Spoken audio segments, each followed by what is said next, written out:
A gente está falando assim, o meu casamento não tem mais jeito. E a gente faz uma pergunta, né? Será mesmo? Será essa a verdade? E essa é uma frase que a gente escuta muito, né? Geralmente quando o casal chega pra gente, assim, nesse ponto, né? Ele já chega praticamente decidido, né? Ele já dá a sentença, né? Ó, meu casamento não tem mais jeito. Ele não tem mais jeito, ela não tem mais jeito, ou nós não temos mais jeito. A gente não se aguenta mais, chegou no limite, a gente já tentou de tudo, né? Aquela coisa do já tentamos de tudo. De tudo, mas de tudo que você acha. E a pessoa vai falando, né? A pessoa vai conversando, vai falando, vai acenando, vai mostrando todas as dificuldades pessoais, né, individuais. Nesse momento ali, o individualismo fala muito forte. E aí que está o grande segredo, né? A primeira coisa que a gente precisa é entender a história do casal, né? E para isso, a gente aprendeu que toda história tem, na verdade, 2 ou, quiçá, 3 lados. O que eu quero dizer com isso? Então, quando o casal procura a gente, ou a gente, né, enfim, propõe para eles uma conversa, propõe para eles, vamos conversar, vamos trocar uma ideia, né?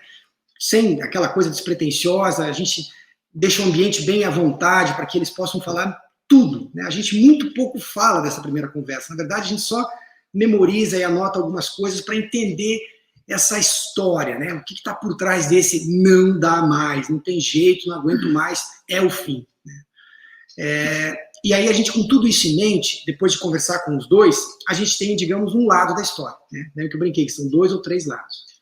E aí a gente vai para a conversa individual. Então a gente pede para ter uma conversa com cada um deles, né?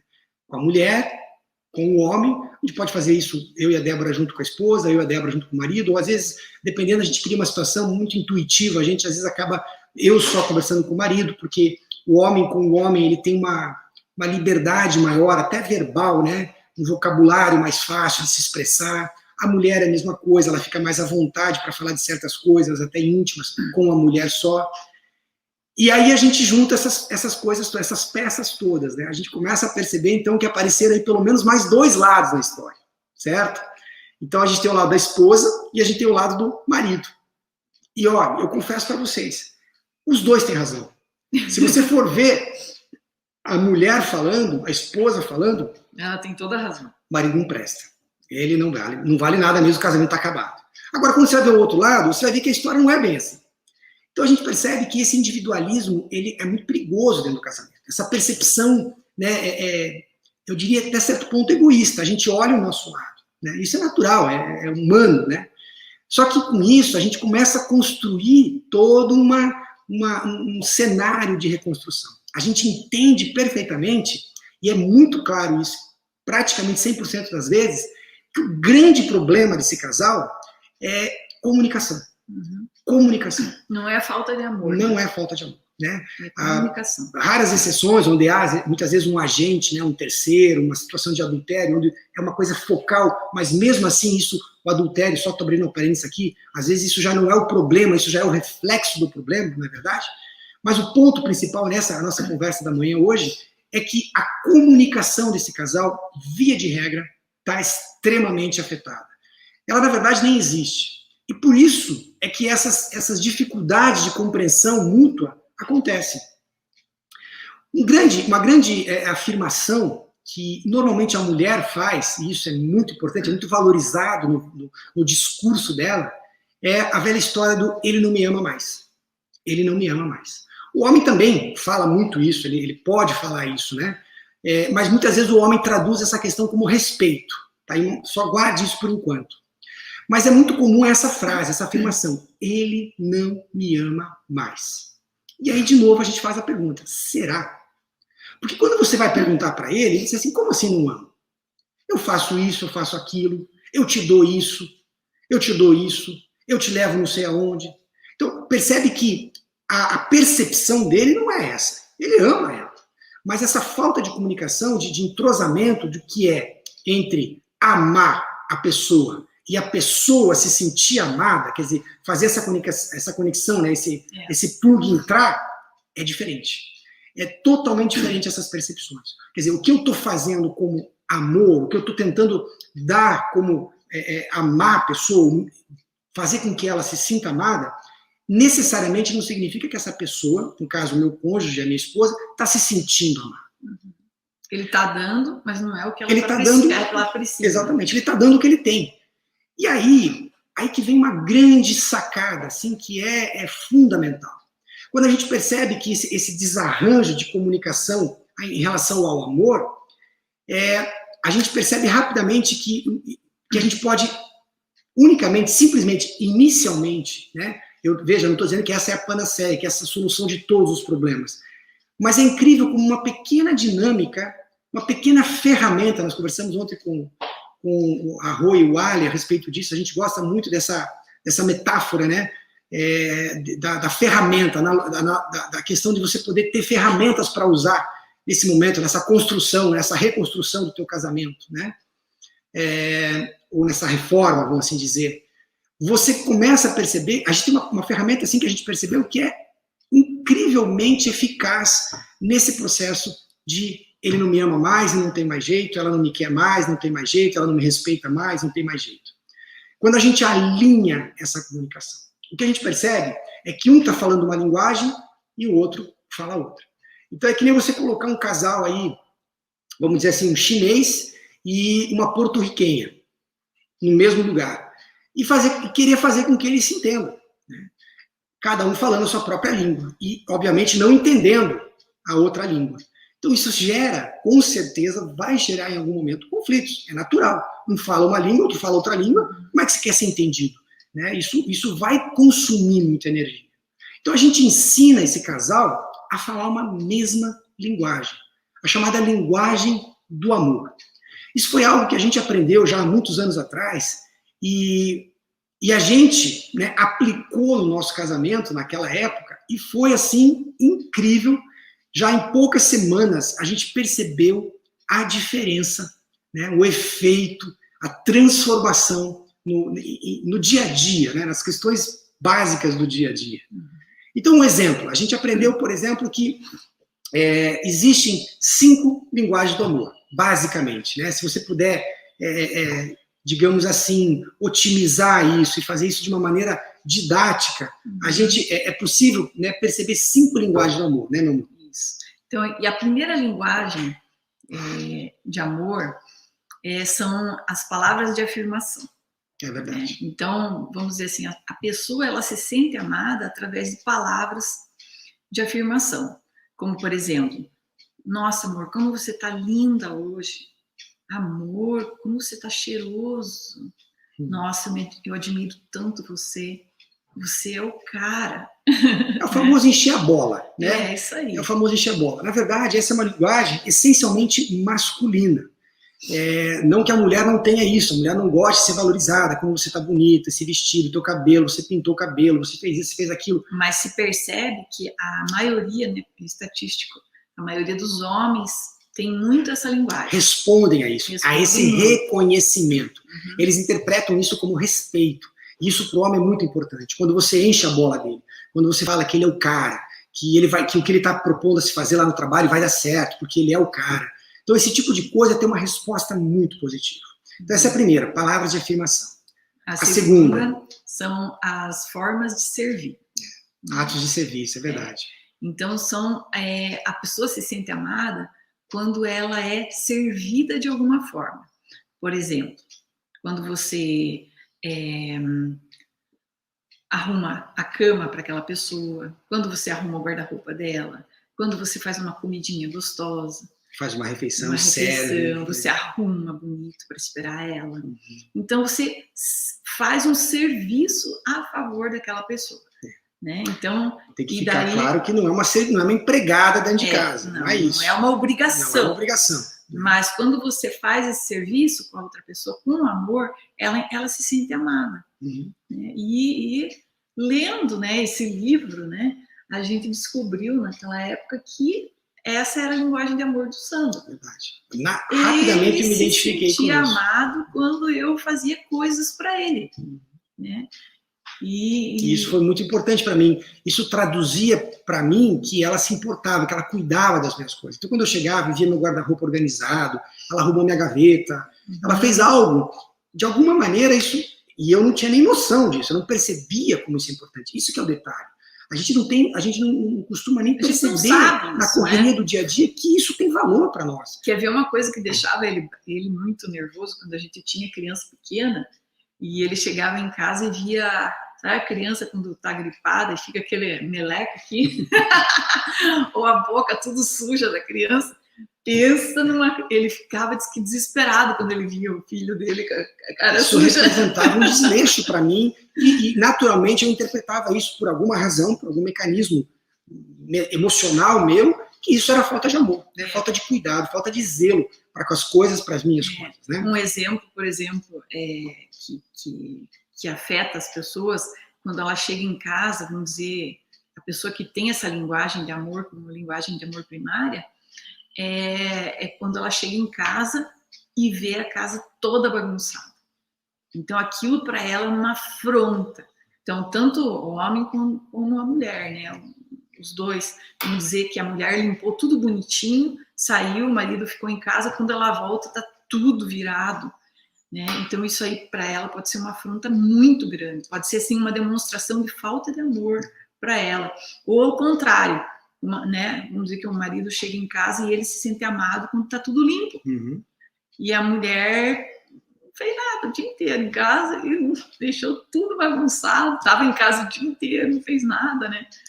Verdade. Bom, vamos seguir adiante. A terceira linguagem de amor. A gente já viu, então, que a primeira são as palavras de afirmação, são os atos de serviço, né? E a terceira são, por exemplo... receber presentes. Presentes, é verdade. Então, existem pessoas que se sentem amadas quando recebem presentes. Né? Então, o presentear...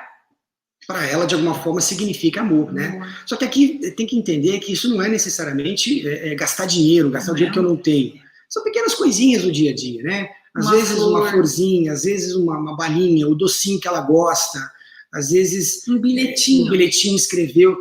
É uma maneira que a pessoa interpreta que ela foi lembrada durante o dia. Ele pensou em mim. Que ela faz parte dos pensamentos dela. Essa é uma coisa que valoriza muito e para ela interpreta-se como se sentir amada. Né? Uhum. Então essa é a terceira forma. A quarta forma de amor são, obviamente, o contato físico, né? Não necessariamente o sexo propriamente dito, mas essa questão do contato, do toque físico. Sabe, a pessoa gosta de carinho. De estar perto, de ficar junto, de pegar na mão, de pegar o abraço, de receber um carinho na cabeça, um cafuné, para brincar com a barba. Esse contato é muito importante para a pessoa, ela está próxima, né? Eu, por exemplo, percebo que essa é uma linguagem muito, muito forte para mim também. Eu gosto de dormir, por exemplo, encostando na Débora. Né? O meu pé, alguma parte eu tenho que estar encostando nela. Isso me dá uma sensação, enfim, de prazer, de amor, de ter alguém ao meu lado. Então isso é muito valorizado, certo? E a última é o tempo de qualidade. Exatamente. Que essa eu descobri que é a minha linguagem de amor primário. Então, como que uma pessoa que tem essa linguagem de amor se sente amada? Quando a outra pessoa gasta tempo com ela. Não importa fazendo o quê, mas, sabe, dando tempo, me ouvindo, né? Então, e muitas mulheres têm essa linguagem de amor.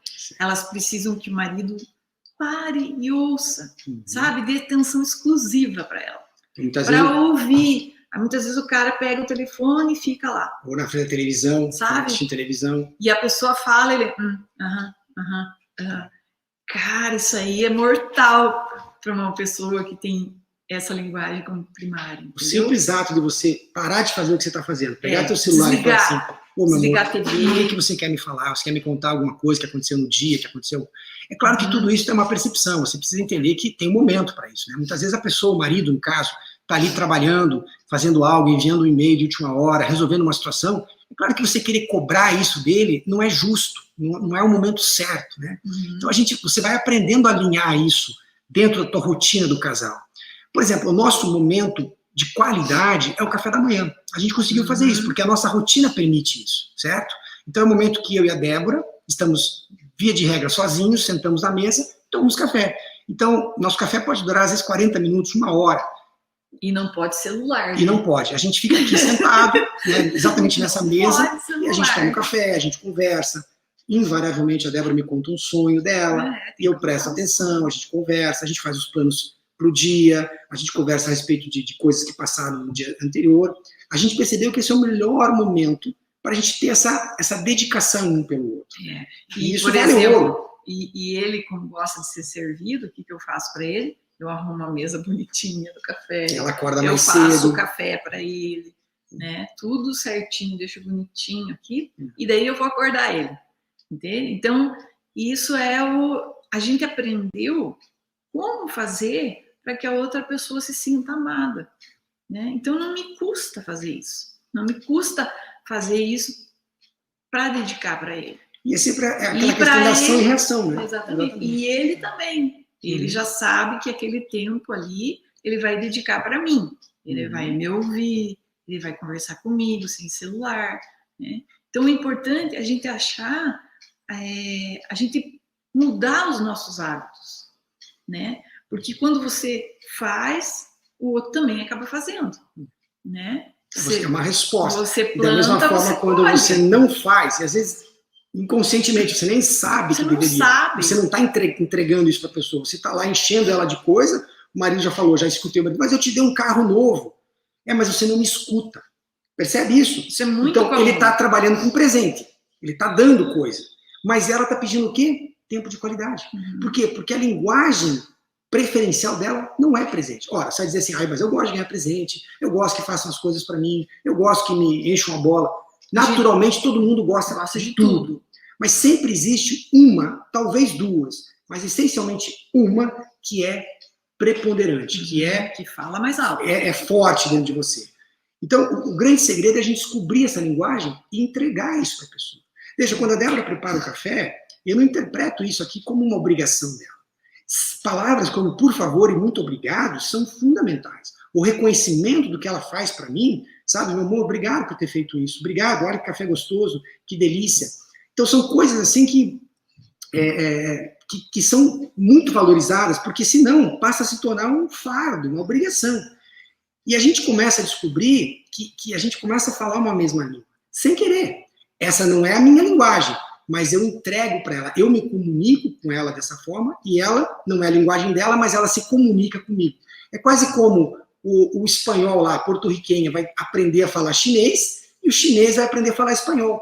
Então, um aprende a falar a língua do outro, um entrega para o outro o que é necessário. E é disso que se trata o casamento. Não é o que diz respeito a você, mas é o que diz respeito à pessoa ao teu lado. É o que diz respeito a ela, e vice-versa. Então imagina quando os dois estão nesse mesmo entrosamento.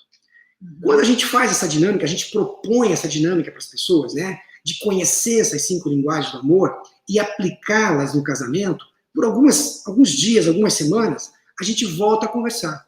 E a gente já percebe um realinhamento das coisas. Claro que isso é só o começo, tem muito mais para se falar, tem muito mais para ser feito, não é verdade? Mas quando a gente percebe que a simples readequação da comunicação desse casal já faz uma diferença absurda, já faz um trabalho incrível. E é importante quando a gente fazer uma mudança de hábitos, né? Não adianta a gente fazer lá uma semana, opa, melhorou, beleza, larga, entende? Tem que mudar os hábitos, porque você veja quantos anos eu faço isso para você, e você faz para mim. São anos. Então, a gente mudou os nossos hábitos. A gente colocou isso como uma rotina nossa. Exatamente. Entende? Por quê?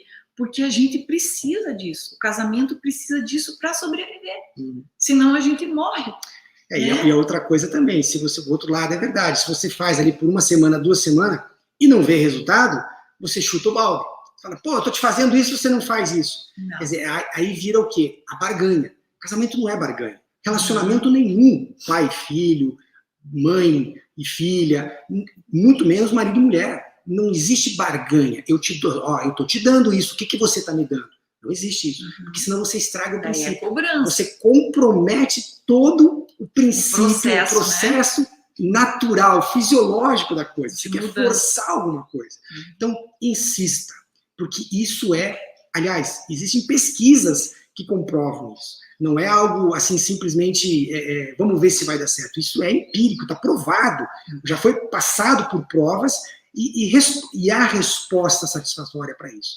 A gente precisa ousar perseverar. Aliás, eu acho que uma das palavras mais importantes, né, dentro do casamento é perseverança. Sim. É você perseverar naquilo que você no correto, no certo, porque é isso que vai te trazer, né? É isso que vai te trazer frutos bons, né? Coisas que realmente vão resultar em satisfação, em alegria, em plenitude, né? E nessa brincadeira que a gente faz da perfeição dentro do casamento, não é verdade? Verdade. Agora, você ficou curioso para saber qual é a sua linguagem de amor e também, especialmente, qual é a linguagem de amor do seu cônjuge? Bom, eu vou te dar uma dica que pode te ajudar. Via de regra, isso já está no teu dia a dia. Se você prestar um pouquinho mais de atenção, você já vai perceber. Então, por exemplo, se o teu marido ele tem essa coisa de pedir para você essa questão, amor, prepara um café para mim, amor, frita um ovo para mim, amor, passa uma camisa para mim, sem querer, ele está te dando a dica de que ele tem essa necessidade, entre aspas. Isso é uma linguagem para ele. Por exemplo, da outra forma, a esposa, quando ela senta do teu lado, você está lá na televisão e ela quer te contar alguma coisa. Ela quer contar o que aconteceu, o que passou com a amiga, o que ela assistiu, o seriado que ela está vendo.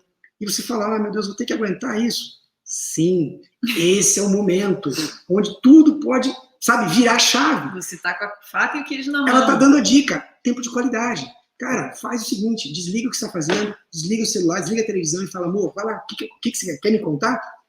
São 5, 10 minutos que vai mudar a tua vida, meu amigo. Vai fazer toda a diferença. Rapidamente, né? Eu usei o exemplo da camisa, por exemplo. Há muitos anos atrás, eu pedi para a Débora, nós nem conhecíamos nada disso, não tínhamos nem noção do que era uma coisa ou outra. E nós estávamos morando juntos, né? Começamos a viver juntos. E eu pedi para ela passar uma camisa para mim. Sabe o que ela respondeu para mim? Não sou tua empregada, passe você. O que você acha que isso resultou em mim? Entendeu? Você acha que eu ia dar o tempo de qualidade para ela, que ela estaria, em algum momento ela estaria exigindo de mim de alguma forma? Claro que não. Então, você veja como a gente facilmente fala línguas diferentes. A gente entrega para a pessoa, ela quer falar em espanhol, a gente fala um russo para cima dela e a gente espanta ela. A gente não tem nem condições. Então, queridos, é muito simples. Mas se essas pequenas dicas ainda não forem suficientes, a gente tem no nosso curso que a gente elaborou, são 10 aulas incríveis. A gente vai estar falando na verdade, 2 aulas praticamente, né? 1h30, onde a gente vai estar falando profundamente sobre essas linguagens do amor. E você vai ter um teste para você fazer, né? E nesse teste você vai descobrir realmente qual é a tua linguagem de amor primário. E a do seu marido também. E com isso, irmãos, obviamente vai ficar muito mais fácil. Né? Inclusive, a gente dá exercícios. Por exemplo, se você tem tempo de qualidade, a gente propõe dinâmicas para você fazer no teu casamento, né? Para aplicar isso no teu cônjuge. Se por exemplo, presentes, a gente ensina você, né? Com orçamento baixo mesmo, não precisa dar lá blusinhas e camisetas e, enfim, coisas caras. Você pode, com orçamento bem baixinho, fazer isso acontecer no teu casamento. E é muito fácil, é só uma questão de você ter disposição para fazer isso. É uma questão de você poder, você querer. Sabe, essa disposição mental, né? A gente sempre teve isso, amor, quando a gente decidiu, né? Que a Débora falou ontem, que nós não somos inimigos um do outro, né? A gente está jogando no mesmo time. Essa é a principal percepção que a gente precisa ter. A gente quer chegar juntos no mesmo lugar, a gente quer estar bem, os dois querem se sentir amados. E se vocês estão juntos, não é à toa, né? Em algum momento na vida de vocês, isso fazia sentido. Ninguém se uniu ao outro porque odiava o outro, porque não suportava o outro. Isso não existe. Se isso aconteceu durante o processo, é porque existiu razões para isso e, obviamente, existe um mecanismo que produziu, então, naturalmente, existe um mecanismo que possa desfazer isso. E o que a gente quer passar ao longo dessas lives são exatamente essas percepções. Então, quando a gente brincou, meu casamento não tem mais jeito. Será? Vamos tentar algumas coisas? Vamos brincar, entre aspas, né, de fazer dar certo? Vamos tentar? Vamos realmente se desafiar a fazer isso juntos, né? Ou talvez você pode dizer assim, mas eu só estou assistindo aqui, o meu marido nem sabe que vocês existem. Como é que faz? É uma possibilidade, é uma grande possibilidade, na verdade, né? Só que o que acontece... Deu uma pausa. Deu uma pausa aqui. O que acontece é que precisa começar com um. Uhum. Precisa começar com um. Tudo começa com um. Se você, né, esposa, está assistindo isso, seja você a agente transformadora do seu casamento. Faça, perceba e comece a empregar. Porque você precisa entender que isso é tão fisiológico que se você passa a dar, naturalmente a pessoa vai responder nesse sentido. Então, é muito bonito de ver. E a gente até... Porque daí o marido, vamos dizer, se começa pela esposa. Uhum. O marido começa a ficar curioso. Mas o que aconteceu? O que essa mulher está querendo? Por que ela mudou assim Uhum. comigo? Por que ela está fazendo isso, né? Porque às vezes a mulher faz o curso, né? E, que nem no nosso caso do curso online, a mulher vai poder fazer o curso sozinha. Pode, totalmente. Né? E ela pode pegar todas essas ferramentas e mandar começar ver, a praticar. mandar ver. Né? E aí o homem vai ficar curioso. Então, veja aqui, ó. Tá aqui o curso, ó. Assista você agora. Agora vamos assistir juntos.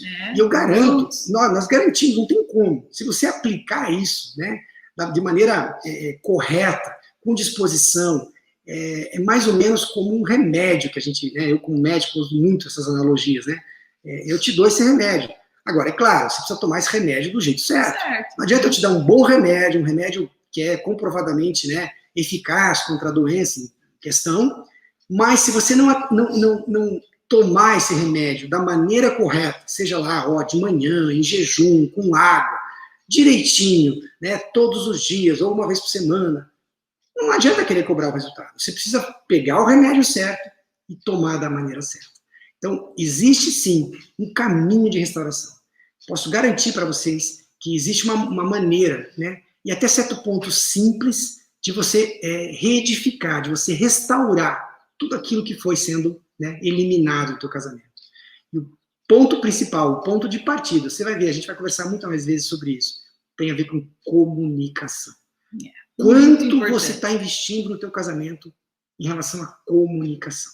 Quanto você conversa, quanto você conhece o teu cônjuge? Essa é uma tecla que a gente vai bater muitas vezes, porque ela é o princípio de quase todas as coisas, a comunicação. Né? Isso aí, gente. Beleza, galera?